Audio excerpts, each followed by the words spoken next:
Okay, folks, we're back. Mineski X takes on Rex Regum QEON. It's the semi-finals of the Manila Major Open qualifiers for the Southeast Asian region.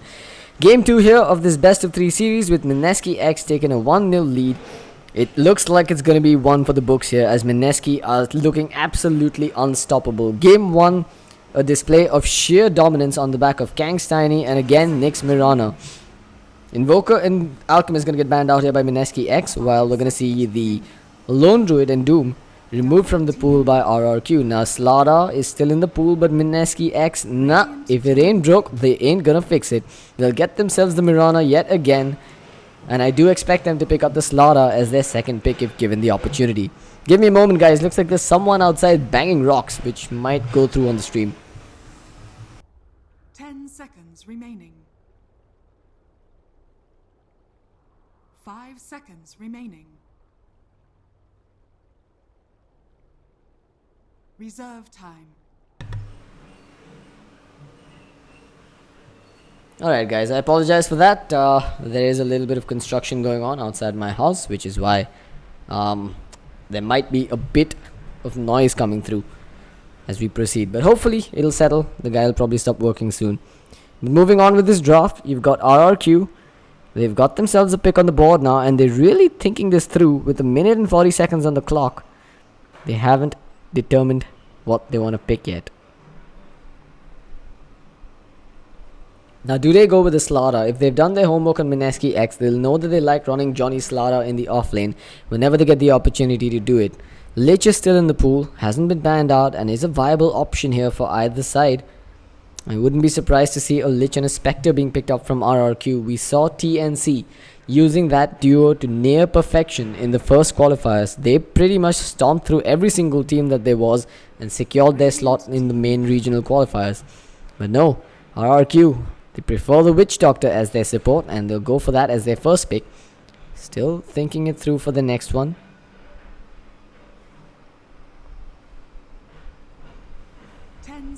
Remaining. Wonder what they're going to look for here. I mean, it's still a very open draft. Maybe they could get themselves the Bounty Hunter and have that roaming support. But that's a mistake, or rather that's a playstyle that everyone's been using up against Mineski X. Not running raw tri-lanes versus Johnny's off lane, and Johnny really knows how to punish those dual lanes. He's done it with Doom, he's done it with Slaughter. Let's see if he's got something else in mind here, as RRQ will pick up the Enchantress as their second pick. This Enchantress pick, though, again, it indicates that they're probably going to be running a dual off-lane. Mineski, they do have the opportunity of getting the Beastmaster for themselves, but it will be the Slaughter.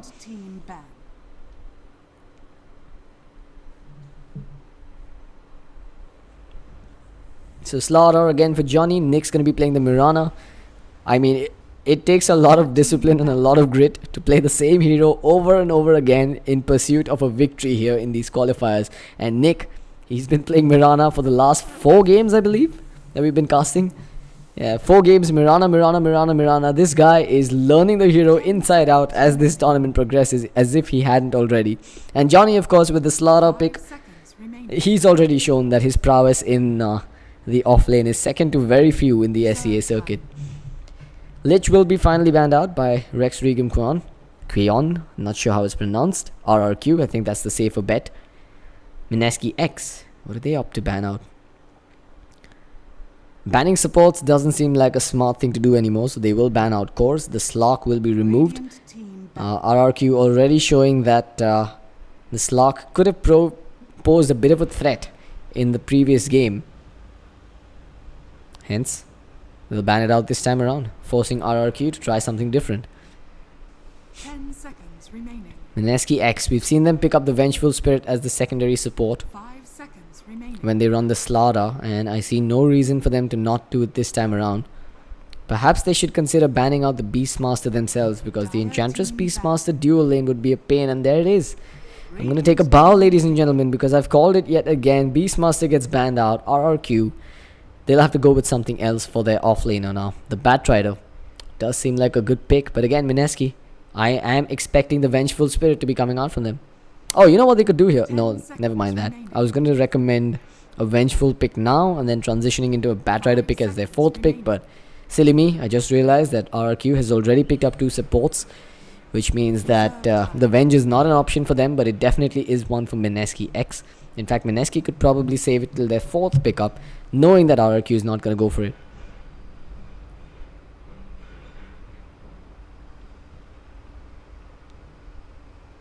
What do they go for though? They're looking for a mid, a safe lane, and an off lane pickup here. They've got plenty of options. If they want to go greedy, an anti-mage carry could work, but I would expect that to be picked up later on. For now, I think the Puck seems like the safest bet for their middle lane hero. As an alternative, they could get the Queen of Pain for themselves and have one of those dominant middle lane heroes picked up. But they'll go with the Juggernaut for now. Plenty of heals around. With the Enchantress Nature's Attendant, the Juggernaut Healing Ward, and the Witch Doctor Voodoo Restoration, does this incite Mineski X to pick up an Ancient Apparition for themselves?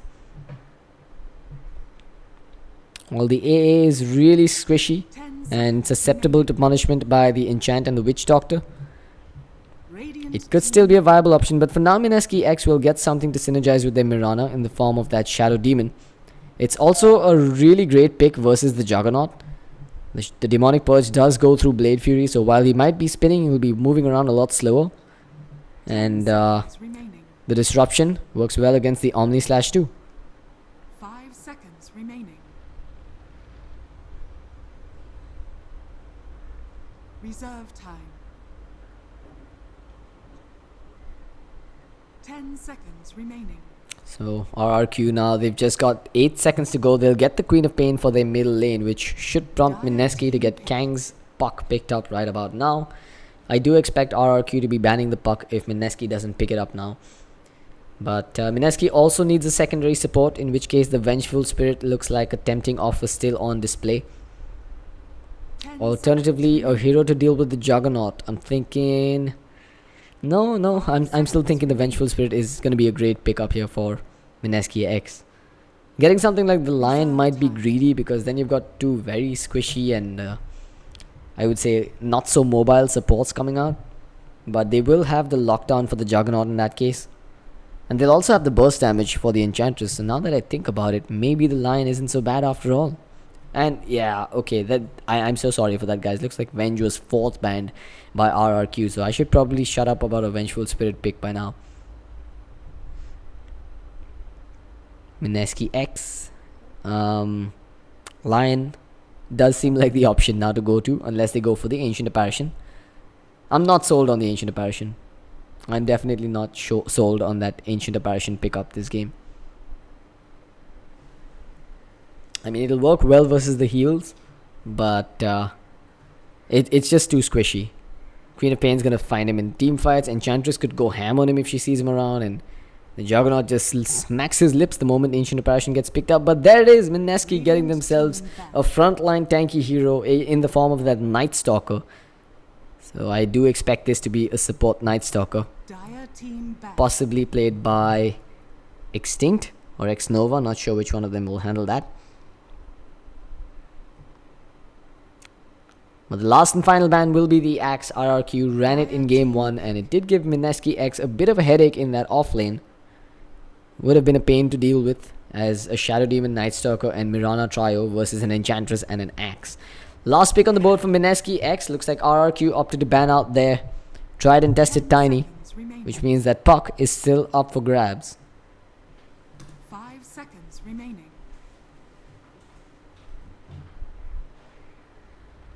Reserve time.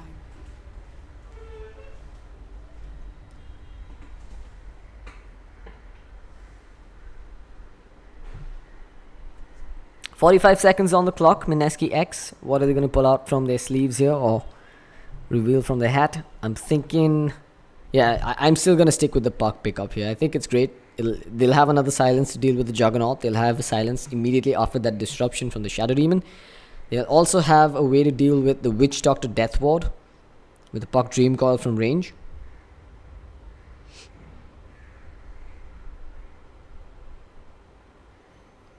Mineski X, what do they go for here? Do they really go for the Puck? They're really thinking this through though. 10 seconds to go on the clock.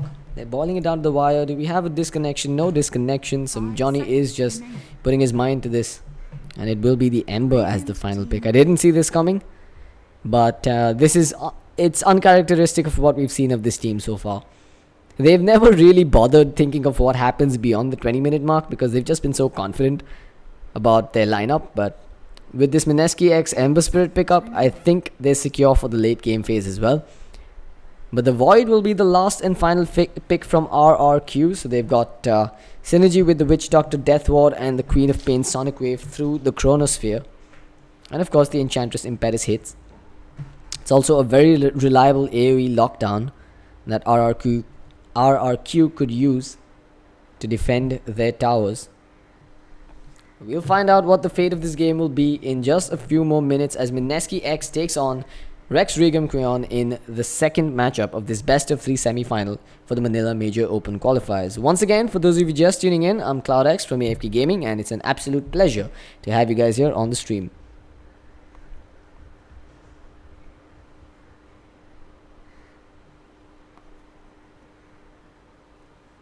Seconds remaining.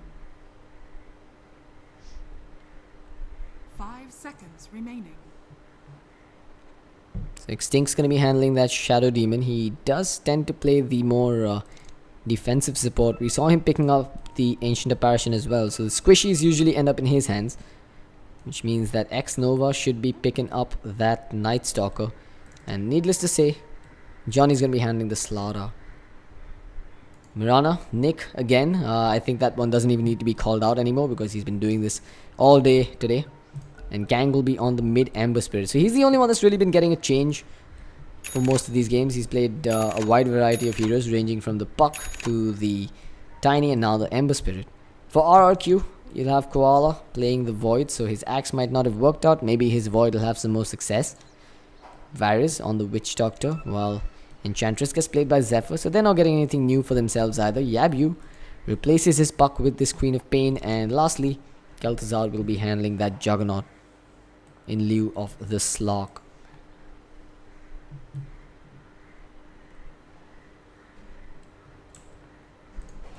So Mirana and Shadow Demon, standard stuff again. Mirana starting with the Wraith Band recipe as she moves in towards the safe lane. This lane is going to be fairly treacherous for the Void. So the best way to basically deal with an offlane Void is to have disables in excess of 2 seconds. With the Mirana arrow, they've definitely got that up their sleeves. And with the Night Stalker silence post 4 minutes, Void should be feeling fairly insecure in that top lane. But I do expect Koala to be picking up the Iron Talon as his item of choice this game, as he will be forced off the lane and into the jungle fairly soon. He's also going up against a ranged duo in the lane, which is going to make the Void's life a lot harder, given that he can be kited and prevented from trading hits with the supports in the lane. Kang's going to find the Bounty Rune at the top river, while Yabu will pick it up for his teammates at bottom. And are we going to see them call out salves? I don't think the co-op needs a salve versus the Ember, but the reverse is not true. Kang will indeed need the salve, as co-op's Shadow Strike damage will be quite the nuisance. In fact, now that I look at it, this is a very heavily skewed matchup in favor of RRQ. Ember is not a hero that does too well versus the co-op, and you can already see Kang getting zoned back all the way up his cliff. But he did manage to pull the creep wave back as he did so. And if he can control the creep equilibrium, no, it's too far off. It's just smarter to take it under his own tier 1 tower and get some last hits in. But that'll be an early salve used by him, I believe. While top lane Koala, he's going to start getting pummeled here by Extinct and Nick. At the same time, X Nova started with the Iron Talon, so he'll just be jungling for the first 4 minutes of this game.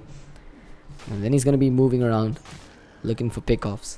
Zephyr's going to rotate himself up top and hopefully look for a creep on the sidelines here. This ping's coming out as well, Extinct. Oh, they're going to do it. They managed to use the arrow and kill off the Wild Wing Ripper. Now Zephyr has the option of taking one of these little guys, but that's really not going to help out in this lane. He did start with a Centaur Warrunner, so he does have a creep for a few more seconds, and he can re-enchant that to keep it going.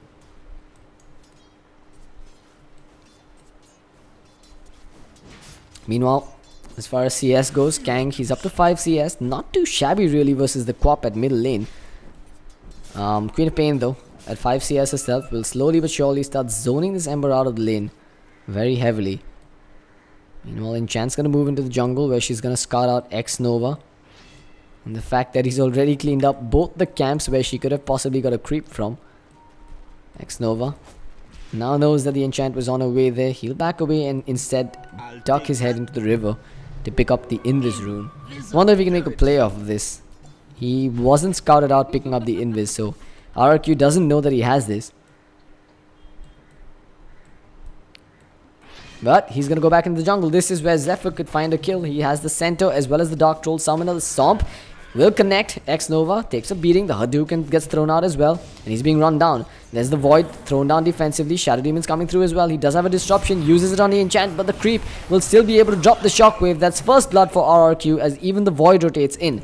Time dilation slowing down Extinct. Now Zephyr's going to chain that up with the Enchant. Another Shockwave is available. Extinct is taking a beating, but that Creep's out of mana. OS Frog has nerfed him in the latest patch, and Extinct will be able to get back to his fountain.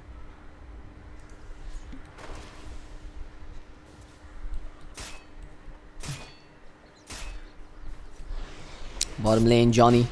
We haven't really talked about him too much, but he's doing fairly okay in the laning phase. He's at 6 CS for now. And the creep wave, it's been pulled by Varys, so there's going to be a little bit of experience denied here.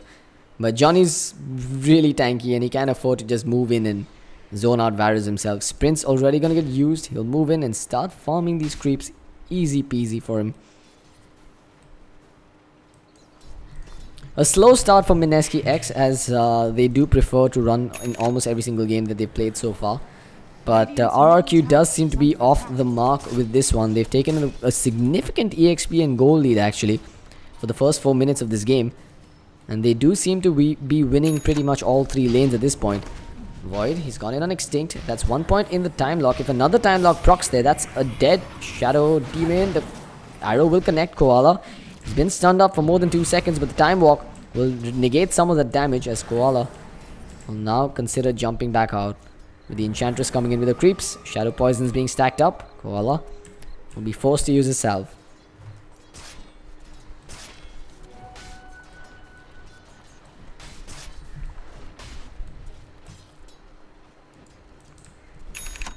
Meanwhile, Yabu, he's opted to pick up the Magic Wand as his first item. Well, Kang, I'm not even sure how he's doing this, man. He should not have so much CS in this lane, the Ember. In fact, he's starting to run down Yabu with those Shearing Chains as well. No kill potential on that middle lane. I would expect the Queen of Pain to have had some, but it looks like Yabu's got himself up to level 6 now. And with the defensive remnant, he really shouldn't be going down. While Johnny, he's getting sliced to bits here by that Juggernaut. So Juggernaut's one of those heroes that can actually solo zone out any melee offlaners that come against him. And Slara is no exception to this. Meanwhile, we have crossed the 4-minute mark and it is night time. I'm expecting Night Stalker to get active on this map. He's already sitting inside the enemy jungle.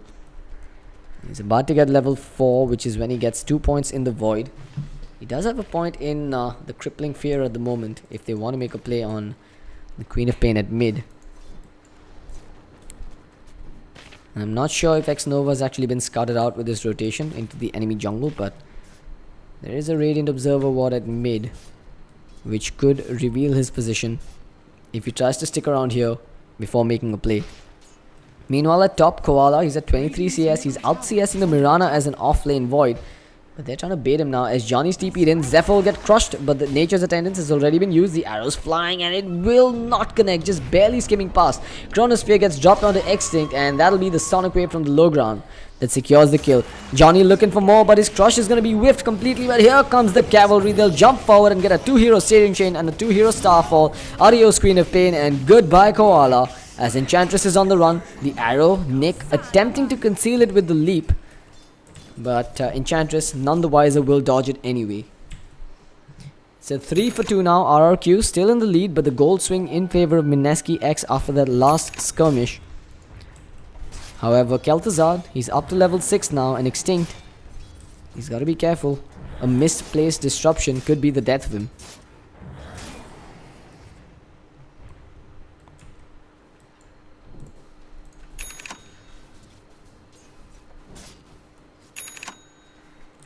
Meanwhile, he's opted to pick up the bracer for himself. So he is a little more survivable and less susceptible to the burst damage from this Quap. She's already expended the Sonic Wave for a kill on the Shadow Demon, I believe, at top lane. The death on Koala will set him back a little bit. But he is still doing fairly well in terms of CS. Mirana, she's had no deaths attributed to her name with 2 assists. She's opting to pick up the Ring of Aquila first before building towards the Aghanim Scepter yet again.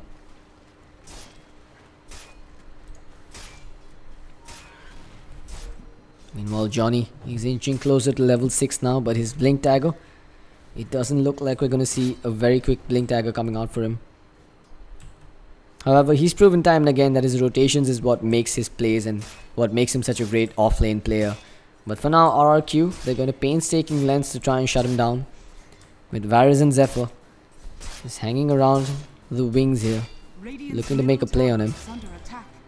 But his spidey senses have tingled, and I believe that Observer Ward might have played a part in it, spotting out Varys. Johnny, the casks will not be thrown onto him. He does have about 1000 HP, which means that he won't die to a solo Omni Slash, and he will have the sprint movement speed to get away from a Blade Fury. Here comes Extinct. They're attempting the casks on them. But the objective seems to be this tier 1 tower at bottom with the double creeps picked up from the enchant, the healing ward and the voodoo restoration being deployed. They should be able to get this tower comfortably, while Mineski X are finding no trade-off whatsoever. Tower's gonna go down. Fortification has already been expended. Johnny attempting a deny there. He's been stunned up now, but the Moonlight Shadow will keep them secure for a little longer. Back at mid, Ember with a casual Searing Chain to harass Yabu a little bit. While top lane, Mirana has opted to ditch the lane altogether, keeping towards the bottom side but unable to find a pick off. This time around though, it feels like RRQ is having Mineski X dance to their tunes. A very different situation from what we saw in game 1. Koala's gonna drop the Chronosphere now. Kel'Thuzad, he's waiting on the periphery of that Chrono, but Johnny, he'll get stunned by the cast. The Time Dilation along with the Melodic connects on him. Koala jumps forward and the Blade Fury will be enough to secure the kill. RRQ fire once again and they find the mark with a 4-for-2 score lead 9 minutes in.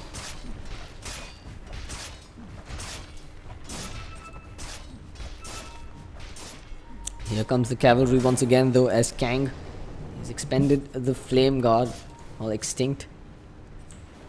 Is he going to consider dropping that disruption for an initiation here? Yabu does have the Sonic Wave at the ready.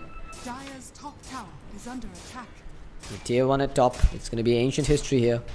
Mineski X not looking to contest it. RRQ, the team from Indonesia, slowly but surely dominating this early game phase. As we now transition towards the mid game, with Mineski X falling slightly behind. They've got the Aquila though on the Mirana, while Johnny is still far away from that Blink Dagger. But he will get the power charge. Meanwhile at mid, Kang doesn't have a defensive remnant placed. He actually had one at top lane, but he chose to jump down to the river instead. Kel'Thuzad did have the Omni Slash but chose not to commit. While Nick, he's under cover of the Invis rune now. And he has scouted out Zephyr. Making a play on him is going to be a bit of a task though, but they'll go for the arrow on Varys instead. Double Star Storm will connect and that'll be a oh, what are you doing, Nick? Turns around with one last hit. Just miscalculating the damage output from his Star Storm burst, and that could be the death of him. He's going to be run down with the Quap, and she'll get the kill. Enchantress slowing him down just enough for the Shadow Strike to kick in and finish the job. A 1-for-1 trade-off there, one that favors RRQ. The 1 position on the side of Mineski X traded off for the 4 position support, or rather the 5 position support on RRQ.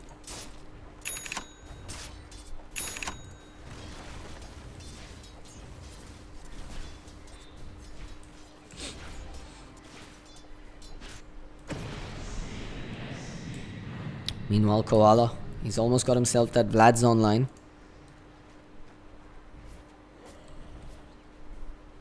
With Zephyr up to level 6, up to level 7 now. He did have those Impetus hits to work with before. Now he's even picked up the Ogre Club and is starting to build towards the Dragonlands. At the same time, Ember manages to find himself the Boots of Travels that should accelerate his farm rate and his team fight participation a little bit. He's at 65 CS, not too shabby for an Ember that went up against a Quap in the middle lane, but Quap is definitely coming out ahead here. She's already picked up one of those baseball bats, aka the Oblivion stuff, and the Orchid is not looking too far off.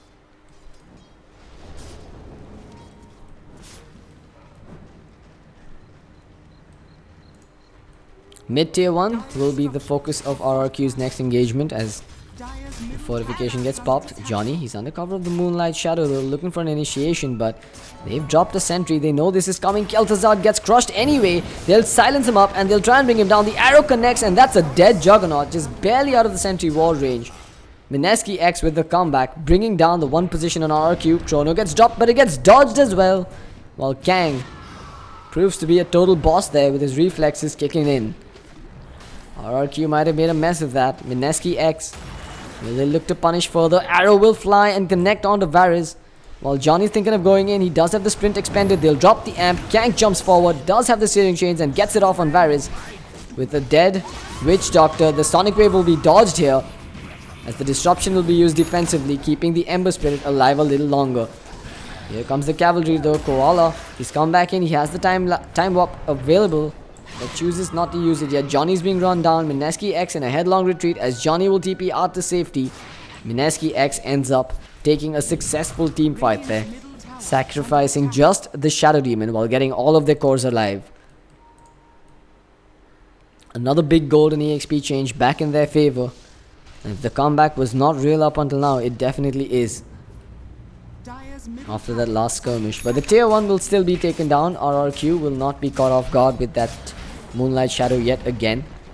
But I've got to say, huge props to Mineski X for using the Moonlight Shadow as a substitute for a Blink Dagger on Johnny. That's how you make plays with your Slaughter that's fallen behind.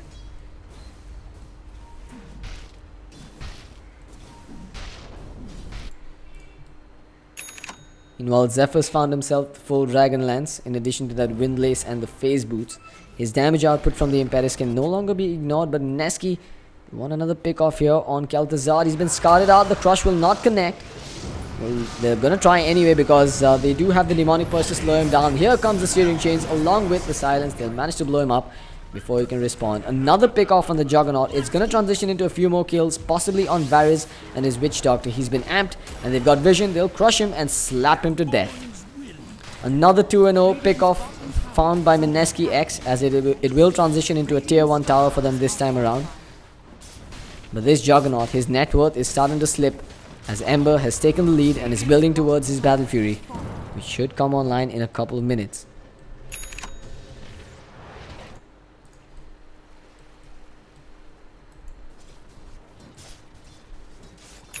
Meanwhile at top,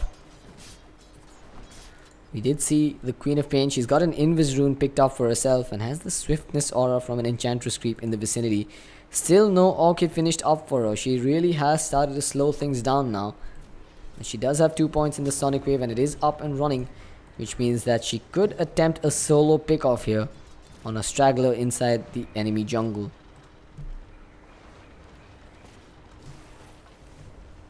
But Yabu, he's unwilling to go so close to the tier 2 tower on the side of Mineski X. Mirana, she's walked out a bit. Void drops the Chrono, and with that they should be able to get this kill. Sonic Wave about to be dropped. Defensive disruption comes out, but then the Sonic Wave will finish the job.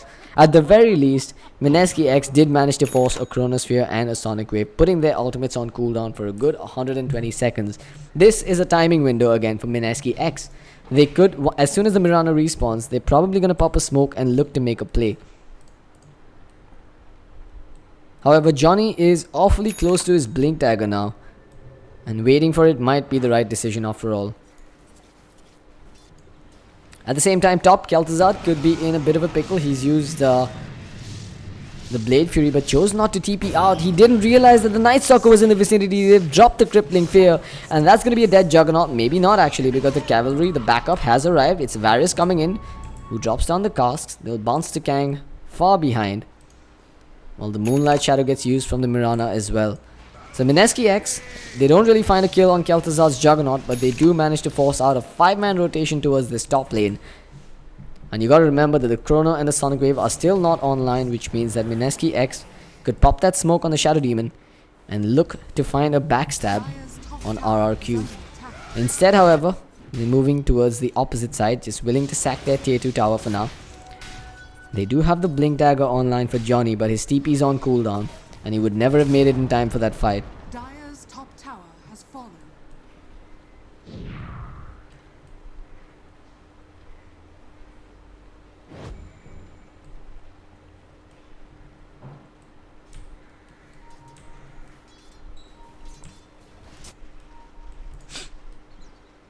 Johnny and Nick, they're on the hunt, looking for a pick-off. Kel'Thuzad's gonna walk straight into Johnny's loving arms as he crushes him in the face, amps him, gets the arrow off, double Starstorm, and everything but the kitchen sink gets thrown at him. He still refuses to die. The casts will bounce around beautifully, and here comes the backup from RRQ. Nick's gonna go down, Void with the time dilation, slowing down both Johnny as well as the Mirana. Mirana's met her maker, but Johnny will get back to the fountain.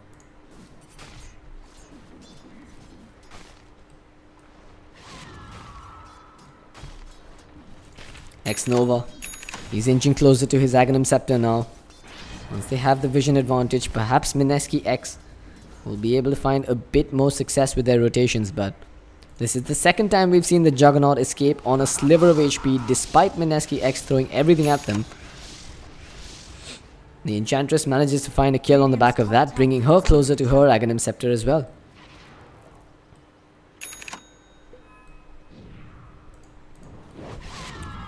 Yabu, he's under cover of that smoke. It's been dispelled with Kang dropping down the searing chains, cancelling any animations that could have been casted here by Yabu. The Orchid was available, and perhaps if the silence got off on Kang, he might have been going down. Mineski X are trailing here, but only by a bit. It's a 3,000 net worth lead for RRQ, but the EXP has now skewed in favor of Mineski X, but ever so slightly. There was a scan used down, which means that they know that the Void was farming in that area there, which is why we're seeing the rest of Mineski X gravitate slowly towards the bottom half of the map.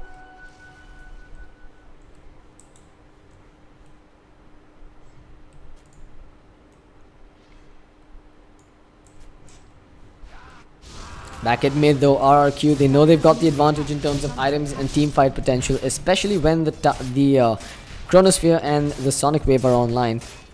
They'll take down the tier 2 tower, and for the first time all day today, it looks like Mineski X is going to be playing on the back foot and trying to defend their high ground first.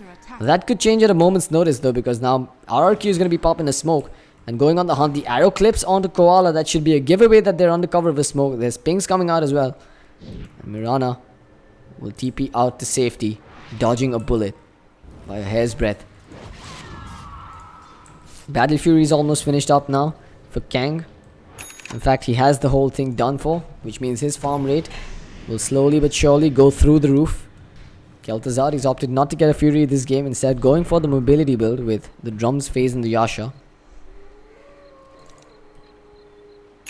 Witch Doctor will not be given farm priority, however. And his Aghanim Scepter doesn't look like it's going to be coming out this game. Not anytime soon, at least. Radiant's top tower is under attack. Radiant structures are fortified.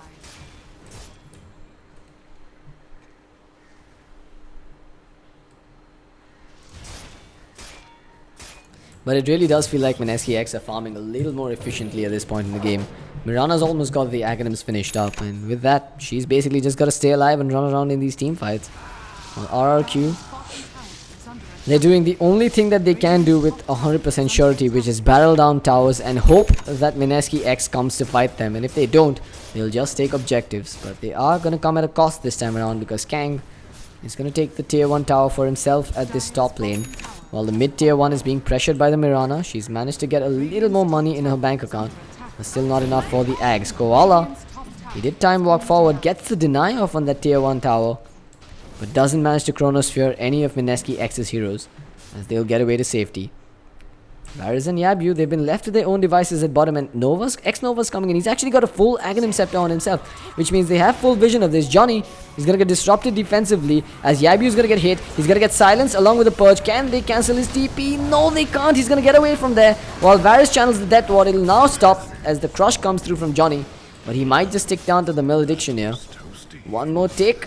Oh, he's just barely gonna survive. The Shadow Strike even wears off, as Johnny will head back to the fountain. So they end up trading 1 for 0. Not getting the kill on the Queen of Pain there, but they do bring down the Witch Doctor. It's something for Mineski X, and not too much expended really, barring the Moonlight Shadow and the Demonic Purge.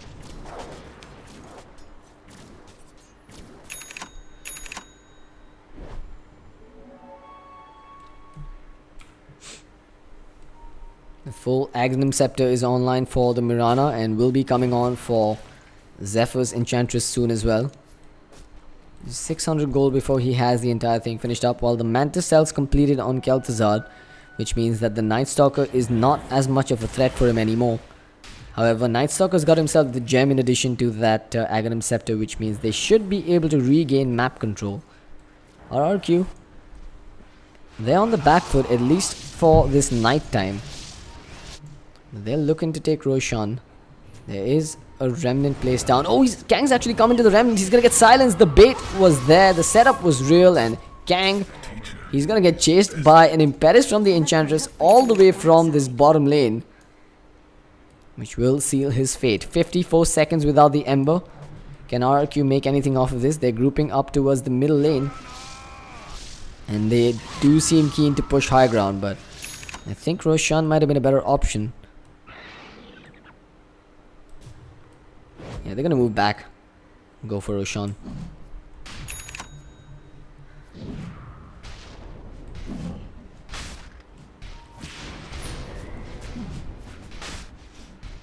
But only 24 seconds till the Ember respawns. Either way, I don't think that Mineski X can really contest this. Night Stalker's gonna come around though. With the flying vision, he'll have full intel about what's going on here. Let's have a look at dire side vision. Yep, they see all inside the pit. But Rosh is too close to getting taken down, and is X Nova gonna try and void for the last hit here? Can he even do it from up here? No, he can't. He's just gonna stick around for a while, and that'll be Juggernaut picking up the Aegis for himself.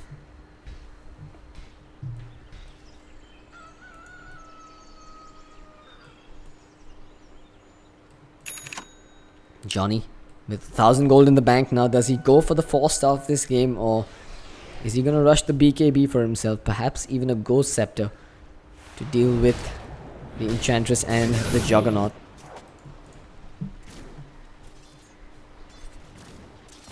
Meanwhile, Nick, with the Aghanims finished up, he's building towards a Yasha and possibly a Manta style of his own now. They do have split push potential on the side of Mineski X. RRQ, they've got a very teamfight oriented lineup. Queen of Pains opted to go for the BKB, but now we're seeing a Moonlight Shadow getting expended here by Mineski X. Yabu's gonna get crushed. Can they stun lock him long enough? Oh, the arrow! It connects on a creep behind as Koala comes in. He gets the chrono onto Johnny. Johnny will not be going home alive here. They'll delay the inevitable with a defensive disruption, but even the Omni Slash gets committed onto that one. A bit of a misplay coming out there as Slaughter, right-clicking the Queen of Pain, pulled the creep wave to the side, which caused the arrow to miss.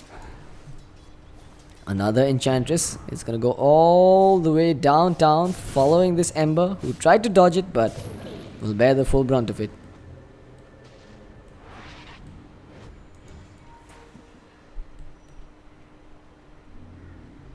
Mineski, they're starting to look like they're on the ropes here, with RRQ threatening to take this semi-final to a game 3. Can Mineski defend and come back from this? They're gonna try, because RRQ is gonna breach high ground now with Koala pounding away on the tier 3 with Juggernaut Illusions. They still have that Aegis, remember, on Kel'Thuzad. He's building towards the Skadi as he's already picked up the Ultimate Orb.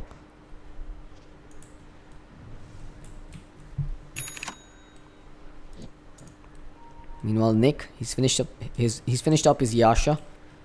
Well, Johnny, he's still hovering around that 1000 gold that we saw him at the last time.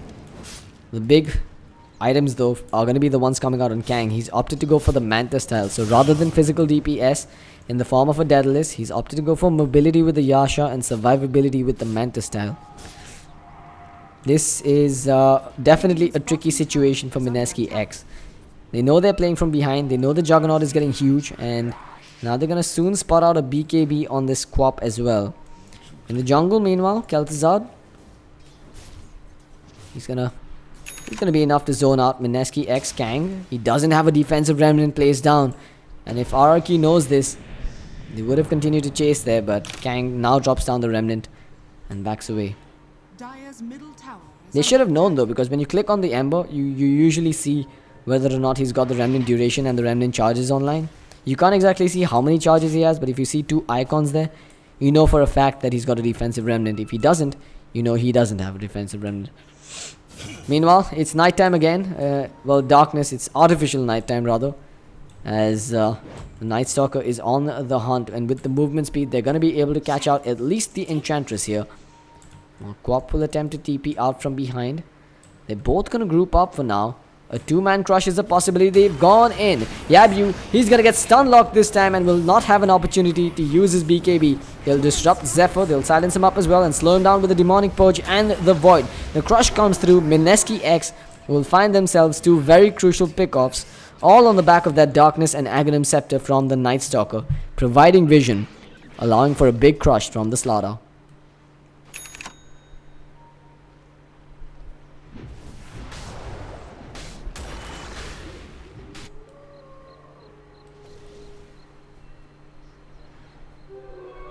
Invisibility. Mineski X, you still got Kang muscling up with the Mantis style finished up. While RRQ, they've got the Void with the Blink Dagger and the Vlads now. He's actually picked up a Robe of Magi, so possibly a Blade Mail Radiant's top or tower drums. is under attack. I'm not too sure what he's gonna go for here. Maybe a Diffusal Blade.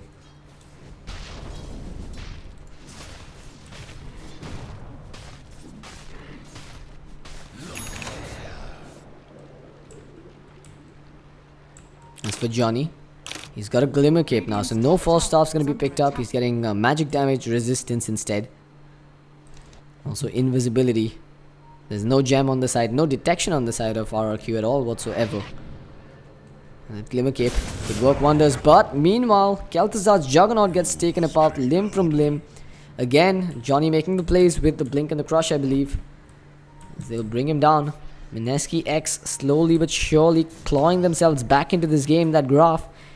It's now starting to tilt in their favor, with the Ember's DPS starting to go through the roof slowly as well. Bottom tower is under attack. RRQ are the ones on the ropes now. Yeah, Abu's gonna come in. They'll use the Moonlight Shadow and he'll go invis before the Impetus connects, but they'll use the Chrono. Defensive Disruption keeps him alive. Even the Death Ward gets expended. He'll leap further behind. He's still alive. They'll turn it around, getting the arrow onto Koala. He'll get taken down as Queen blinks away, barely getting out of there. She'll not survive, with the Sleight of Fish finishing the job. That's a 4-man wipe so far, with Zephyr getting chased down. He'll get crushed, making it a team wipe in favor of Mineski X, as the Juggernaut is yet to respawn after his death at bottom lane. Mineski X again showing that they are the superior team for now, have put RRQ on the ropes, and RRQ, they've got to be face-palming themselves Radiant's top tower over what they've done here. Mineski, are they going to be the ones to take the first lane of Raxus? There's no buybacks on the side of RRQ. Kel'Thuzad gets crushed again. Can the arrow follow it up? It's not going to come through, but they're going to get a bash off on him for now, and they'll send him back to the fountain. No buybacks baited because there are none available, but the tier 3 is now taking some serious damage.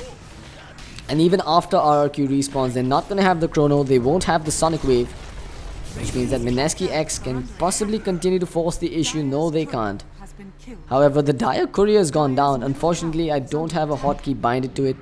I've got F2, which is the vision change hotkey. But something worth 2,900 gold has been taken away. We'll have a look at which of these heroes are not walking around with money. Maybe we'll get a better indicator of what was on that courier. I think it was the Manta Cell. Yep, an Ultimate Orb plus the Manta recipe. I think that works out to 2,900. So that was the Manta Cell for Mirana. That's not going to be an option anymore. But again, the nighttime vision showing Mineski X everything that RRQ is up to. As they'll move in again, the crush will connect on Yabu. The arrow will follow it up. They'll get the kill on the Quap, while the Omni Slash will be broken with a leap away from the Mirana. Kang joins the fray as well. He was the one that actually got the kill there. The chrono gets dropped. It's going to connect onto the Ember Spirit. He does have a defensive remnant. If he can survive this, indeed he will. Defensive disruption will keep him alive. He's not backing away from this. Instead, going forward, as he does have the steering chains in 3 seconds time. He's been slowed down for now. Gets the steering chains off. No, he actually gets the slight and then backs away to his defensive remnant. But again, Mineski X, they end up in a 2-0 trade in their favor and will pummel down this tier 2 tower at the middle lane and come back for seconds.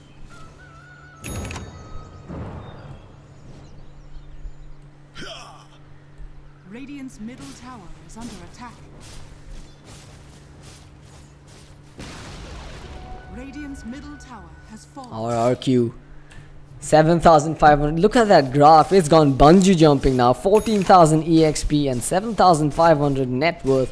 Back in favor of Mineski X. There's a stride of confidence that you can sense in their step now, with fresh items being picked up across the board. Once the courier respawns, you'll have a Manta on the Quap. There's an Ether Lens finished up with the 4-staff on Extinct, while the Blink and the 4-staff, in addition to the Glimmer Cape, is available on Slaughter. The Ember, he's now got some serious damage going to be dished out as well, with the full dead list finished off. Mineski X are slowly but surely finding the tools needed to finish this game in a 2-0 fashion. RRQ though, they're trying really hard though to come back from this. I mean, I don't want to count them out yet, because again you've got the Void with the Chronosphere. A big Chronosphere could catch out Mineski X off guard. I do feel, however, that an Aghanim Scepter is required on Yabu's Queen of Pain as opposed to that BKB. He's just getting stun locked and killed by Mineski X. Has he even had an opportunity to use his BKB? Just once so far.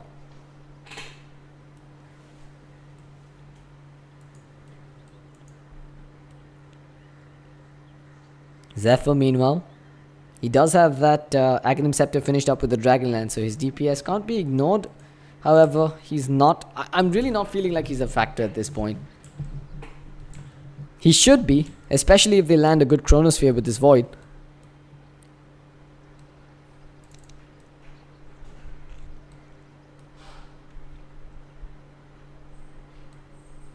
Got a pause coming out on account of lag again from Mineski X. Unfortunately, they've been plagued with issues throughout this qualifier, but they're good to go now. The lags will not persist, and RRQ is ready as well. 17 and 10, 33 minutes in. For those of you that have been sleeping throughout this game, it's time to wake up, because Mineski X are putting on a show here, while RRQ are fighting for survival. They're one game behind, and if they do manage to lose this, which really seemed like an impossible task just a few minutes ago, they'll be knocked out.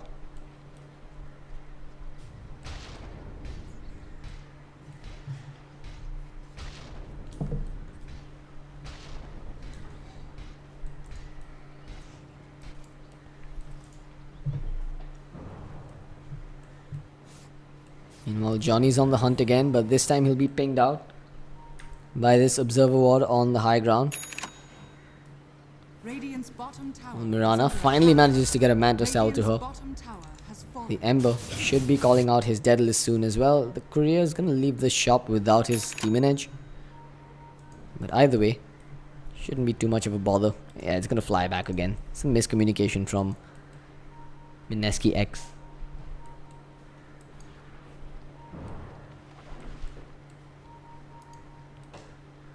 Meanwhile, Johnny and Extinct will group up. They'll pop a smoke. 4 heroes under cover of it, with Kang the only exclusion.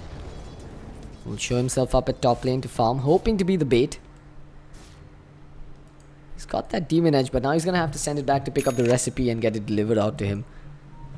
He doesn't have the Boots of Travels available though. Just 26 seconds till it cools down, but Kel'Thuzad, we've seen this flick before.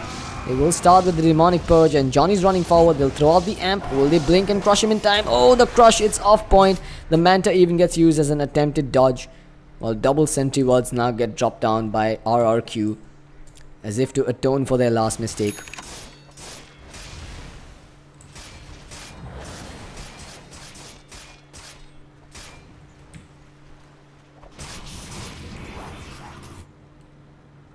Kang, he's got himself that deadlist now finished up and flown out to him. RRQ are grouping up as if they want to smoke, and indeed they will. Virus pops it for his team. Now, Mineski X could be the one caught off guard. However, they're gonna spot out Ember Illusions in the lane first. Mineski X, the scan's been used, their positions have been revealed. The Chrono catches only the Ember Spirit, but again the disruption will keep him alive. Extinct will get focused down on the back lines, while the Slaughter will actually get sliced to bits by the Juggernaut. RRQ, they seem to be doing it for now. Kang's gonna get run down as well. He drops a Remnant, keeps himself alive a little longer. The Impetus chases him, another one's gonna chase, and that should be the death of this Ember, who tried to TP out the base. Big turnaround here from RRQ, getting a double kill for the Enchantress and one for the Slaughter, with 3 heroes on the sideline from Mineski X. That's in excess of a 4,000 gold change, and it's come at a time when Roshan's up for grabs. Will we see buybacks from Mineski X, or are they just going to try and pressure this middle lane with the Mirana long and hard enough in order to get Raxes? Nick, he's moved up top. He does want these Raxes. And Roshan, he will still be taken down by the Void and the Juggernaut, while Nick will be forced to TP back. Now pings are coming out of the pit. X-Nova, he sees this. He does have that flying nighttime vision. Does he want to commit to this? Is the question. He's trying for it indeed. He's gonna go in. No, he decides against it. That would have been a little too overzealous from him. But again, the Aegis will be claimed by the Juggernaut, as RRQ will find themselves in a cushy spot again.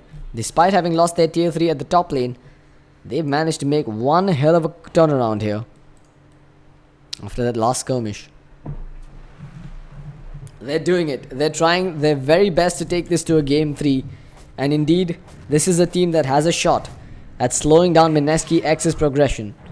Mineski X, it's such a dodgy situation for them, because the only way they bring down either the Juggernaut or the Qual at this point is if they stun lock them long enough to prevent them from popping either the BKB or the Blade Fury. Juggernaut's got a lot of HP to work with now with that Skari and the Manta style, and he's also got an Aegis for the second life, which means Mineski, they'll be playing keep away Dota for the next 5 minutes.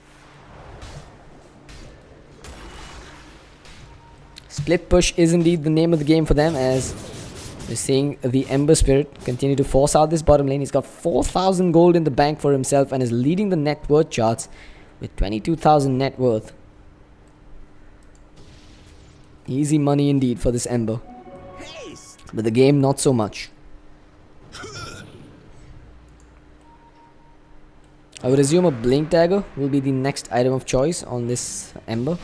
He's actually sold his Bracer and picked up an Ultimate Orb, so a Skadi perhaps, or a Lincoln's is what he's going to go for. Lincoln's? Nah, I don't think Lincoln's is the best way to go. I think the Skadi for the bonus HP and the survivability is what he needs. A soldier's fortune.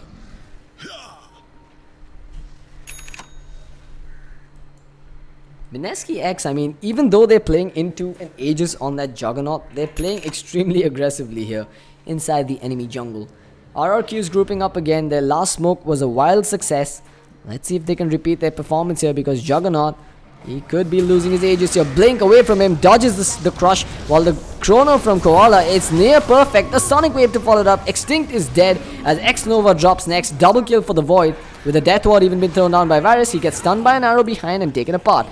Meanwhile, the Steering Chains will hold the Quap and the Juggernaut in position while the Mirana makes her escape.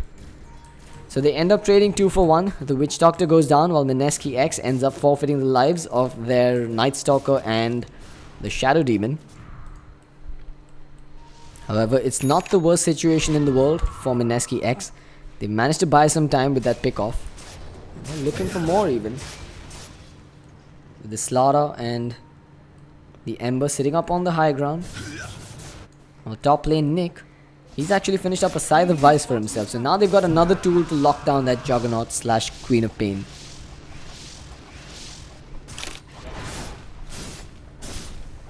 Meanwhile, Ember, he'll leave his illusions to do some significant amounts of damage on this tier 3 tower, but the illusion will be stolen away. That's a Skadi finished up on him.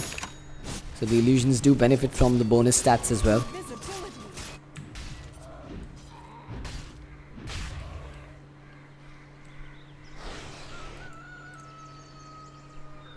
But RRQ, I mean, despite me thinking that they were far ahead, the graphs tell a different story.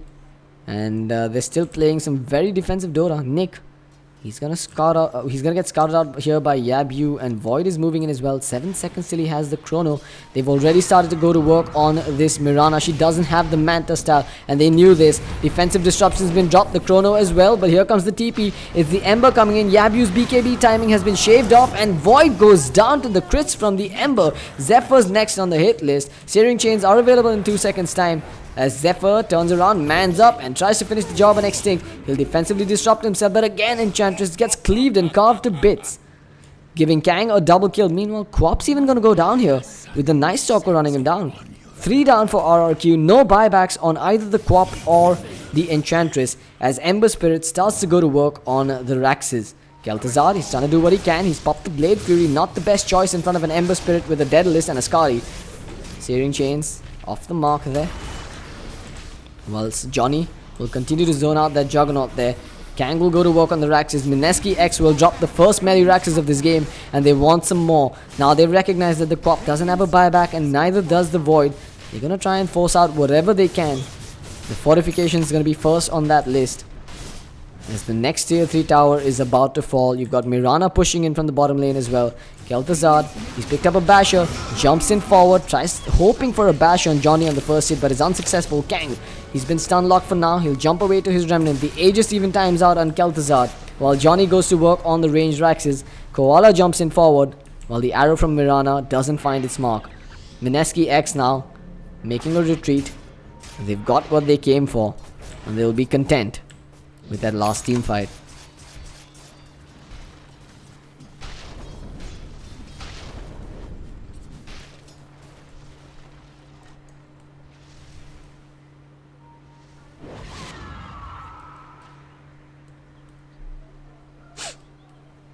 Let's open up the graphs once again. 12,000 for Mineski X. The numbers don't mean as much as these next few team fights will, as we're about to see a Scythe of Vice finished up on Yabu's Queen of Pain as well.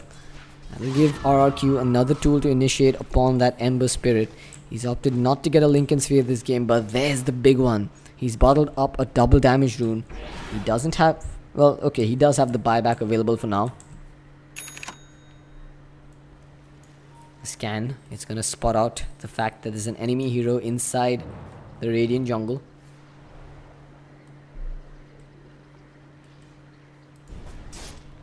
RRQ are on the ropes here. There's a lot riding on the outcome of this game. RRQ looking to take this to a game 3, while Mineski X don't want none of that. They want to end this out as a clean sweep without dropping a game, as they'll look to secure their slot in the grand finals. 1 Rax down for RRQ. Can they come back from this?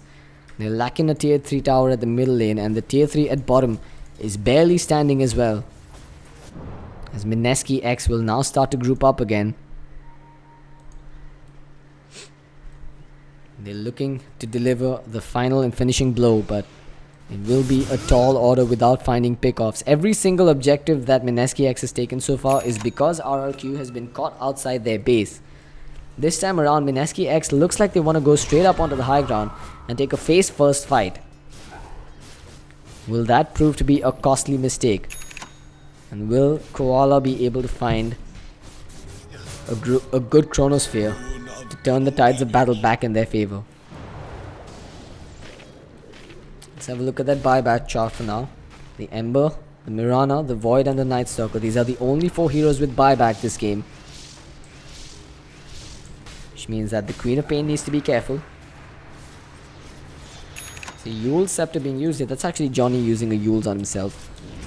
There's the chrono. It gets dropped along with the Sonic Wave, but it's just the Mirana and Extinct that have been caught in there. Extinct will go down. No, he won't. He'll use the defensive disruption while Nick blinks, or rather leaps away. He's dropped the Moonlight Shadow for his teammates. Gets a Hex off on Kel'Thuzad, but it's still a double kill for the Enchantress, who went behind enemy lines. Well, actually, it was the Ember that went on the front lines and got himself killed off. Zephyr doing work for his teammates. There's actually no buyback on the Ember Spirit now. I'm actually surprised. I'm pretty certain I saw him having the buyback. Did he buy something? He's actually finished up a Lincoln Sphere, and that's going to come at the cost of his buyback.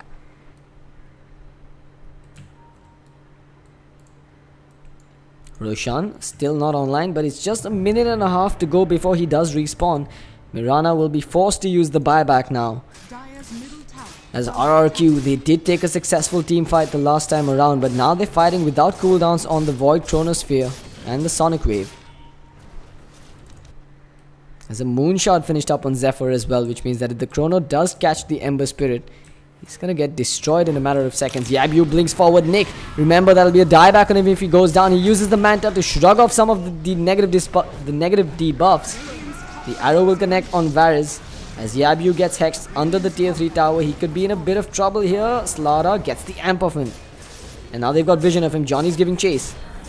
Mirana's already finished up on the Witch Doctor. Johnny though, he gets silenced up, and again Zephyr just lays into him with the Impetus, but Extinct manages to save him with the defensive disruption. But that's going to be Mineski X finding just 1 kill so far on the back of a buyback from Mirana. While Yabu manages to TP away to safety as well. Roshan's being pinged out, and by the time Extinct gets in there, he might just respawn. If he sticks around a little longer, he'll know that Rosh is up. He's gonna walk away from there for now. And Rosh has respawned. Kang, he's gone in. They've seen him.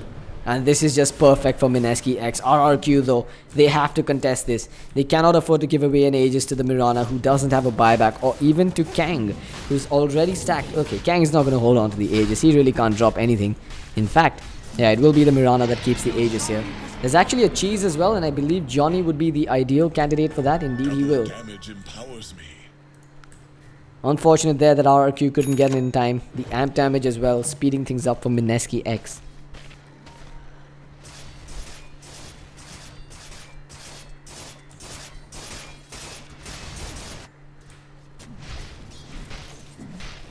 Koala, he's up to 3200 gold. He does have the buyback available for this next one. We're 47 minutes in, and Mineski X, they're making their intentions amply clear that they want to go in for the final finish again. They've attempted this multiple times before. Their last attempt at the middle lane was met with a disastrous failure. And now the Illusion army will be sent up onto the cliff, and that'll be enough to force out the fortification.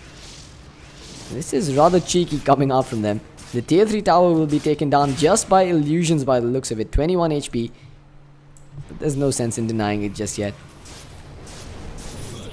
Ember hoping for a big crit there, but won't find any. Mirana, or rather Shadow Demon with the illusions, will finally finish the job on that tier 3 as Mineski X will back away, realizing that it's now daytime and they've lost their vision advantage.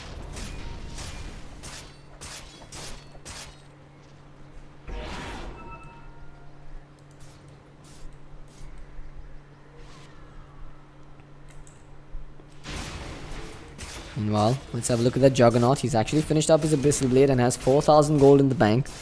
He does have 2 lives for this next team fight. Well, Yabu, his scythe is up. He's got 2400 gold and can buy back as well. RRQ, they desperately need to hold on to buybacks now, because that really is going to be their best tool to defend their high ground.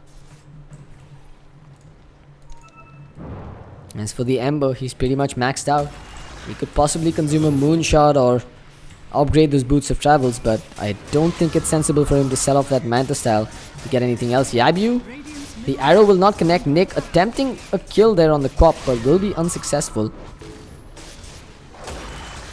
And it is daytime again, so Mineski X probably does not want to make too many aggressive plays. For now, they'll just use these illusions to get some chip damage done on the ranged Raxes.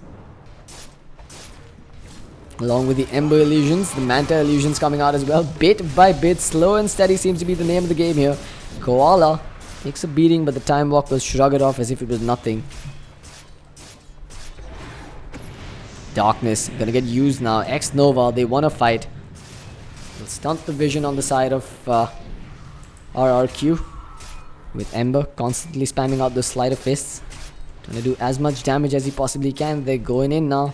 Illusion's gonna get sent. 1 on the range Raxes at middle, 1 on the range Raxes at bottom. Split push is the name of the game, but Enchantress can convert illusions, and that seems to be working against Mineski X for now.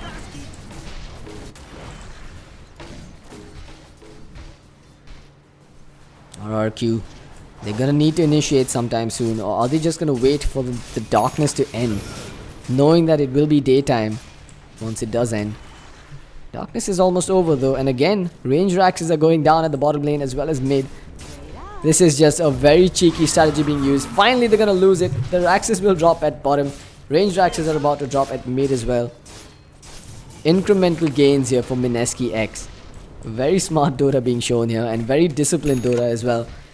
RRQ, it's almost as if Mineski X is trying to bait them to make a big mistake here and commit hastily. They're almost at night time. Darkness is back again though, as X Nova should be looking to pop it. And there it is. Darkness is going to be spammed on cooldown here. Melee Raxes have taken some damage as well now. They've actually got a Maelstrom finished up on the Enchantress now.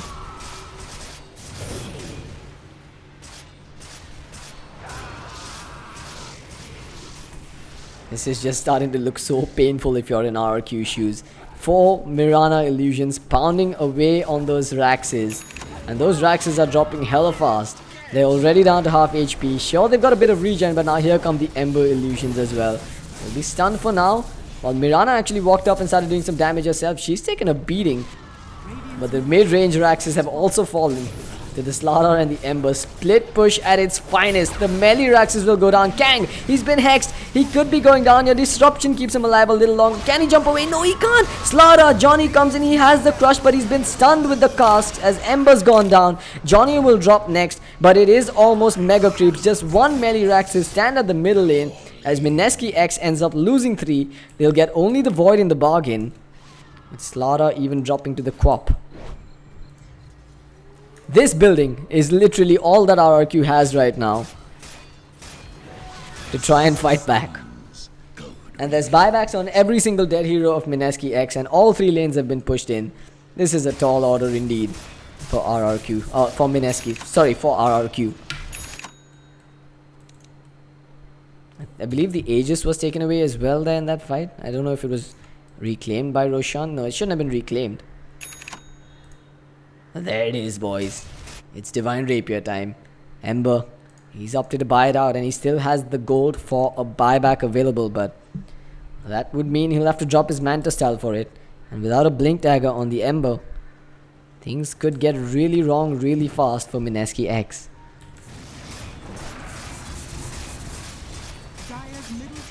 Well, while they're pushing mid, Nick's gonna apply pressure at bottom. He's going in for the mega creeps.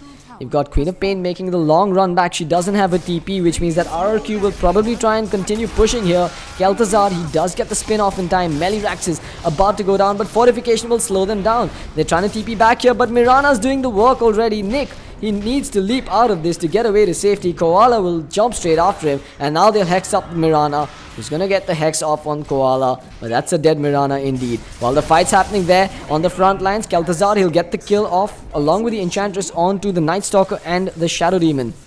RRQ, they're fighting back and they're fighting hard. The Rapier not picked up by Kang. He's actually opted to go into the enemy base. They're trying to get the Raxes, but Kang, he's gonna get silenced now and he can't jump back to his Remnant. He does have a buyback, will buy back immediately. He's not picked up the Rapier yet. It's just lying in the fountain. Why would you do that? But Kel'Thuzad, he's been hexed up and he'll be brought down finally. That's a dead Juggernaut for 90 seconds. Triple kill for Mirana, who walks ahead and with the Star Storm manages to cause all sorts of chaos for RRQ. But the Raxes on a sliver of HP at the middle lane will prompt out a triple buyback from RRQ. That Rapier though, it's just for decoration right now. It's a decorative item really. Again, the Illusion Army will begin to go to work as Ember Spirit. There's 4 Ember Spirits now moving forward, charging at those melee Raxes. They'll throw the cast and do everything that they possibly can. One hit gets off at the end of it all, but the Raxes will still stand. And Backdoor Regen, I believe, is still available. Now the Mirana Illusions, it's their turn to shine. Johnny jumps forward, gets the stun off on Varys. Illusion's going to work. That's Mega Creeps now up against RRQ. Can they come back from Mega Creeps here? They brought down the Slaughter, but he does have a buyback. RRQ, it's now or never for them. They've just got to rush straight through the middle lane and hope to take down the Ancient before Mega Creeps will overwhelm their base. This game got a lot more intense than I had expected it to be. What looked like a storm from RRQ turned into a comeback from Mineski X, and now it's RRQ fighting one of the most uphill battles in Dota 2 ever. Slaughter, the only one with a buyback in this entire game, is holding on to it for now. RRQ, they've already started battling down the middle lane. There's no TP on this Juggernaut, so they are going all in here. But the army from Mineski X has breached the RRQ base already. Yabu's gonna get stun locked here, maybe not. He'll pop his BKB and jump forward. There's the Chronosphere getting dropped down as Nick, he's in a bit of a pickle. He'll get taken apart. 117 seconds is what he's down for. 80 seconds without the Shadow Demon. Juggernaut's going for the jugular though. He's going for the win by himself here. They need to stop him. Kang, he's coming in, but without the rapier again. Kel'Thuzad, he's manning up. Zephyr's come into the fight as well. Kel'Thuzad's gonna get stunned, but they just don't have enough damage to bring him down right now. Yabu, he's come back in. RRQ, they look like they're gonna win this one. Omni Slash onto X Nova. He doesn't have the buyback. 90 seconds without him. RRQ, they look like they're gonna win this game. It's a base race for all intents and purposes. The Ancients, they're both dropping. Who's gonna get it first? Mineski X will be the victors and will secure their slot in the grand finals of the SEA Open qualifiers. Holy moly and holy hell.